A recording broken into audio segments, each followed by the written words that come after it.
আমি এখানে থাকবো, এখান থেকে আমাকে কেউ সরাইতে পারবে না। আব্বু কল দিছিল, আব্বু কল দেওয়ার পর বলতেছে যে তোর আর ফোন দেওয়া হবে না। আম্মুকে কল দেওয়া হয়েছিল, আম্মু বলতেছে তোর তুই তাড়াতাড়ি বাসায় না, তোর বাসায় ঢুকতে দেবে। আমি বলছি যে আচ্ছা আমি বাসায় ঢুকবো না, আমি বাইরেই থাকবো, রাত্রে আজকে বাইরেই থাকবো, 2-3 দিন তুমি চেষ্টা করো না। যতদিন না বিজয় হইতেছে, আমার আজকে ভাইয়েরা কোটার জন্য সুইসাইড করতেছে, আমার ভাইয়েরা চাকরি পাইতেছে না, সুইসাইড করতেছে। কেন করতেছে? আজকে ভাইয়েরা করতেছি, ভবিষ্যতে কি আমরা সুইসাইড করবো না?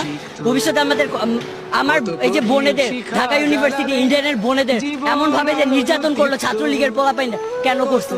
কেন করছে? ওদের কি অধিকার যে ওরা গায়ের ওপর হাত তুলবে?